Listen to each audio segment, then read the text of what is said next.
saya akan menjelaskan mengenai 4 teori pers. Apa sih 4 teori pers yang ingin saya jelaskan di sini?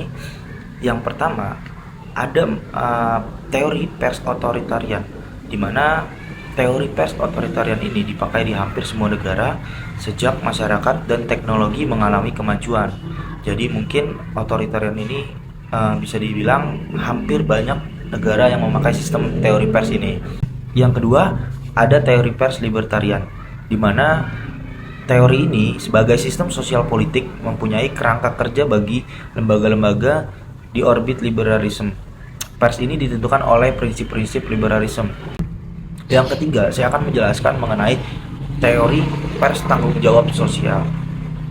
Jadi, teori pers tanggung jawab sosial ini adalah hak masyarakat untuk tahu dan tanggung jawab pers kepada masyarakat.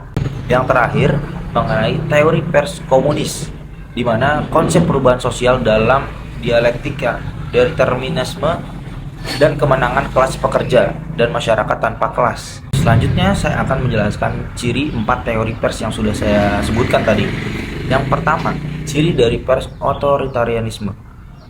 Ciri-cirinya adalah pemerintah yang mengontrol pers tersebut. Jadi pers ini akan dikontrol langsung oleh pemerintah. Yang kedua, opininya akan dibatasi dan tidak sebebas teori pers yang lainnya. Yang kedua, ciri dari pers libertarian. Ciri-cirinya adalah manusia rasional atau otonom, bebas berekspresi pendapat. Jadi mungkin di teori pers libertarian ini manusia bebas mengekspresikan pendapatnya mereka.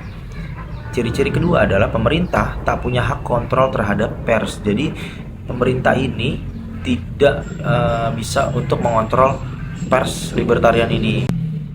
Yang ketiga, saya akan menjelaskan mengenai ciri-ciri pers tanggung jawab sosial. Yang pertama, ciri-cirinya adalah bebas tapi bertanggung jawab. Mungkin di sini diartikan sebagai pers bebas melakukan haknya asal bisa bertanggung jawab dengan apa yang dia buat. Yang kedua, ciri-cirinya adalah pers sebagai agen perubahan. Di sini pers merupakan agen of change. Yang ketiga, ciri-cirinya mengkritik pemerintah dan institusi negara sebagai bagian proses demokrasi. Yang terakhir, saya akan menjelaskan mengenai pers totalitarianisme atau pers komunis, di mana pers hanya milik negara. Swasta mungkin tidak boleh untuk milik perusahaan media ini. Jadi pers ini hanya dipunya oleh negara yang mengandung sistem pers totalitarisme atau komunis.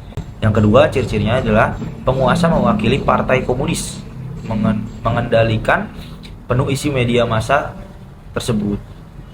Jadi mungkin ini yang bisa saya sampaikan mengenai sistem pers dan regulasi media di Indonesia. Beberapa contoh dari sistem pers dan beberapa ciri-ciri dari sistem pers yang sudah saya sebutkan. Kurang lebihnya mohon maaf. Wassalamualaikum warahmatullahi wabarakatuh.